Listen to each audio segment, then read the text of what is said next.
Hello YouTube chess lovers and my friends, this is Gunjan here. Welcome to my 19th episode of Dirty Chess Tricks against Sicilian. In this episode, I'm going to show you a beautiful tricky line against Queen b6 Rosolimo from the white perspective. The critical position arises after the following opening move order: e4, c5, knight to f3, knight to c6, and now bishop to b5, Rosolimo on the board.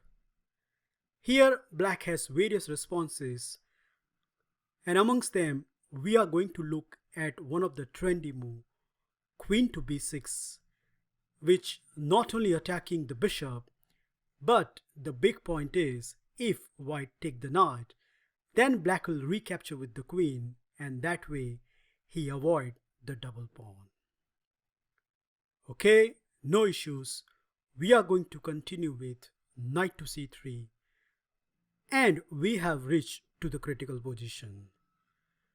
Well, once again black has various choices as I highlighted over here, but by far the second most popular choice by the black camp is to play knight to d4, which is in fact, as per the online database, played in more than 50 games.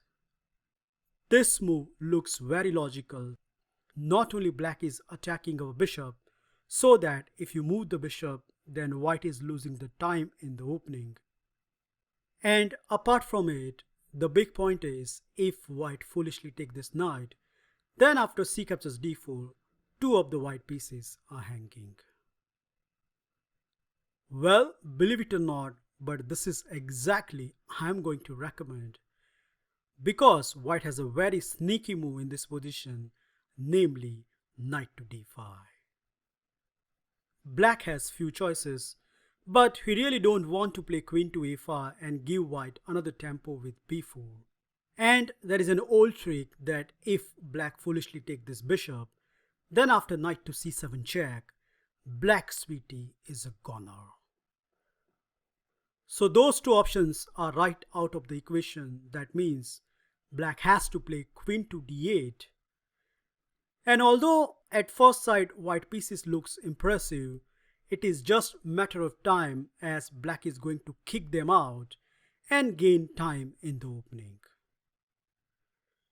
And yes, indeed, that may be the case in other opening, but not here, as white has a superstar move in this position, queen to h5, and the tricky platform sets right here, guys.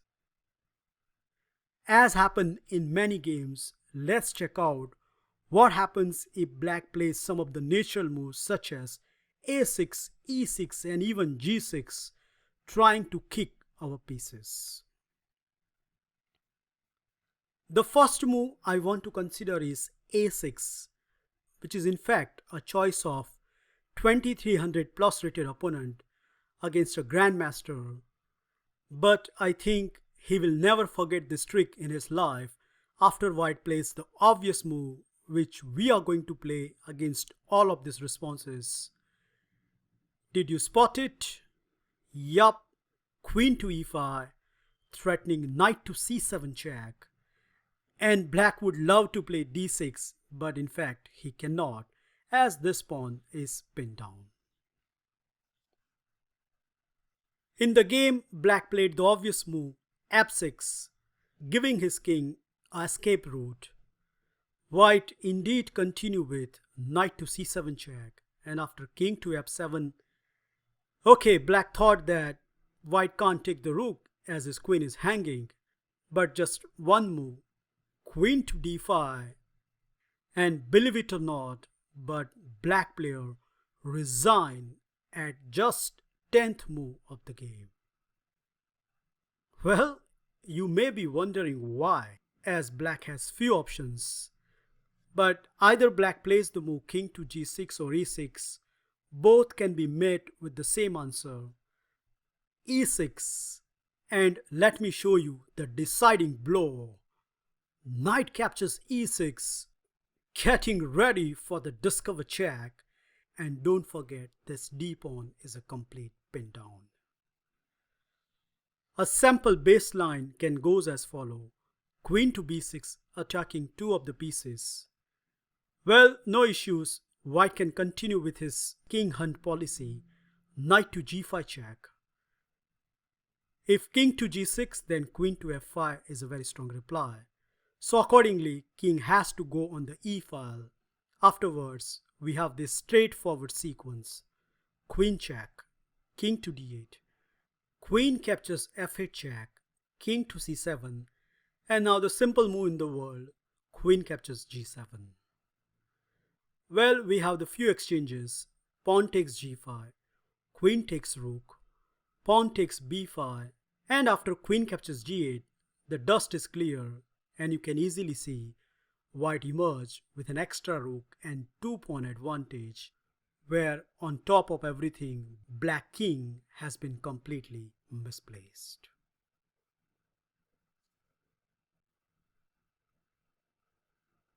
The second move I want to consider is g6, which is obviously very bad as you know now what to do.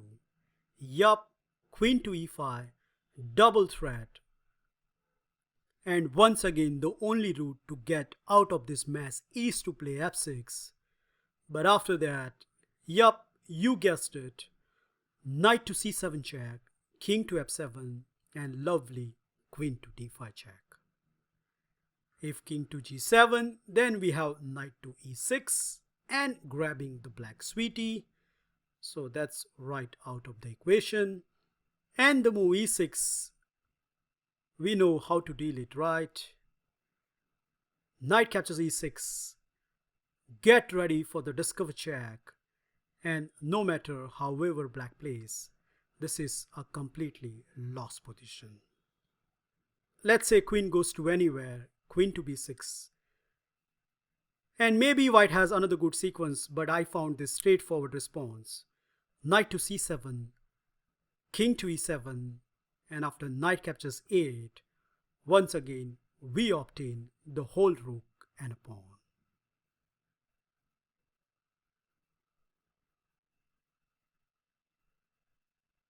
The third move I want to consider is e6, which will be again met with our strong queen to e5 idea.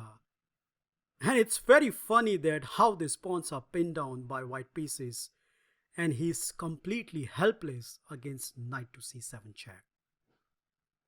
What else? We have f6.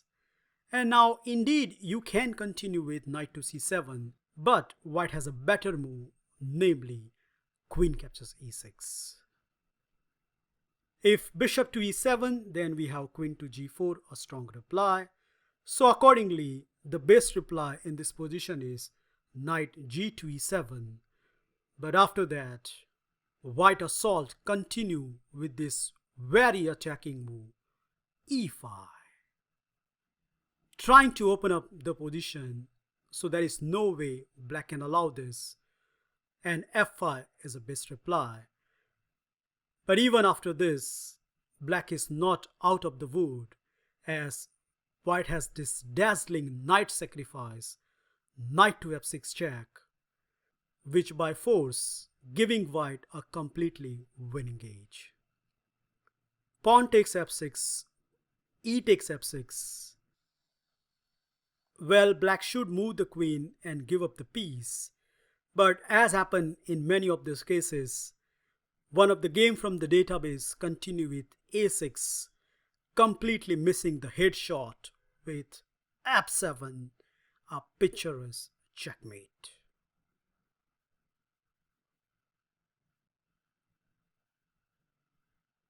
Last but not least, you should also know what to do against the move knight to f6, as after this move, I think white get a slight opening advantage with the following sequence. Knight captures f6.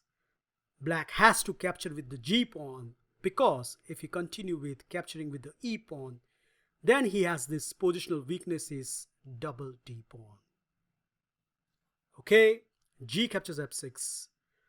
Now you play bishop to c4, trying to checkmate black on f7. So once again black needs to parry with the move e6. And after the move castle, chess engine seriously liking the white position, as not only he has a superior piece development, but black has some horrible pawn structure on the king side. And all in all, I think with some careful play, it is only white who is having all the fun in this line.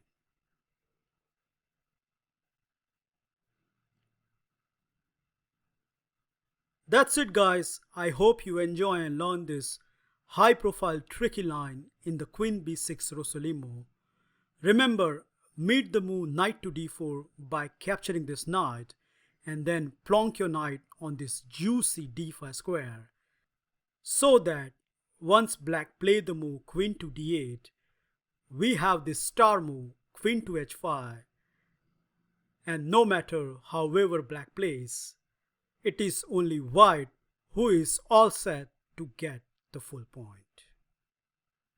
Thank you for watching this video. Feel free to like, subscribe and comment, and I will meet you in my next episode very soon. Bye and take care.